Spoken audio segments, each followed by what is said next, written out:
လိပ်ပုံပြင်ဟိုးရှိတုန်းကလိပ်မိသားစုတစုဟာပျော်ပွဲစားထွက်ဖို့ပြင်ဆင်ကြပါတယ်။သူတို့တဘာဝကိုကနှေးကွေးတဲ့လိပ်တွေဟာပျော်ပွဲစားထွက်ဖို့ပြင်ဆင်တာလဲ9 နှစ်တောင်ကြာပါတယ်တဲ့။ထွက်လာပြီး2 နှစ်ကြာမှာတော့သူတို့အတွက်အကောင်းဆုံးနေရာတစ်ခုကိုရှာတွေ့သွားကြပါတယ်။အဲ့ဒီနေရာကိုတန်ရှင်းရေးလုပ်တာတို့ပျော်ပွဲစားအတွက်စားစရာတွေကိုချင်းတောင်းထဲကထုတ်ပြီးပြင်ဆင်တာတို့ကိုတော့6 လအကြာမှပြီးစီးသွားပါတယ်။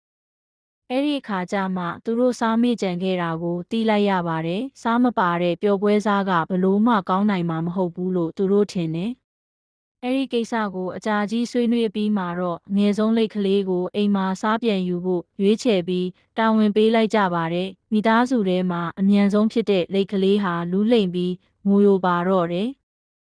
နောက်တော့ဂတိတစ်ခုတောင်းပြီးမှသွားမယ်လို့သဘောတူပါတယ်ဂတိကတော့ဘသူမှသူပြန်မရောက်မချင်းအစားအသောက်တွေကိုမစားပါဘူးဆိုတဲ့ဂတိပါပဲတမိသားစုလုံးကသဘောတူလိုက်တော့မှလိတ်ကလေးထွက်သွားပါတော့တယ်အဲ့ဒီလိုနဲ့3 နှစ်ကြာတဲ့အထိလိတ်ကလေးပြန်ရောက်မလာပါဘူး9 နှစ်6 နှစ်9 နှစ်မြောက်လာတဲ့အခါမှာတော့အသက်ကြီးဆုံးလိတ်ကြီးကဗိုက်စာတဲ့ဒဏ်ကိုမခံနိုင်ရှာတော့ပါဘူးဒါကြောင့်သူတော့စားတော့မယ်လို့ပြောပြီးအသားညက်ပေါင်မုံထုတ်ကိုဖွင့်လိုက်ပါတော့တယ်။အဲ့ဒီအချိန်မှာပဲလိတ်ကလေးကတစ်ပင်အနောက်ကနေရုတ်တရက်ထွက်လာပြီးအော်ပြောလိုက်ပါတယ်။တွေ့လာသားကိုစောင့်ကြမှာမဟုတ်ဘူးဆိုတာသိသားပဲ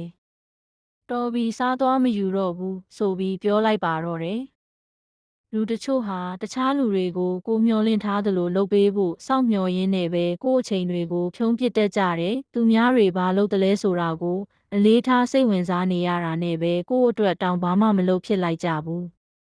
ဒီပုံပြင်လေးကိုအတူယူပါကိုယ့်အထုပ်ကိုထမ်းဖို့အတွက်ကိုယ့်အလုပ်ကိုလုပ်ကြပါလို့တိုက်တွန်းလိုက်ပါရစေရှင်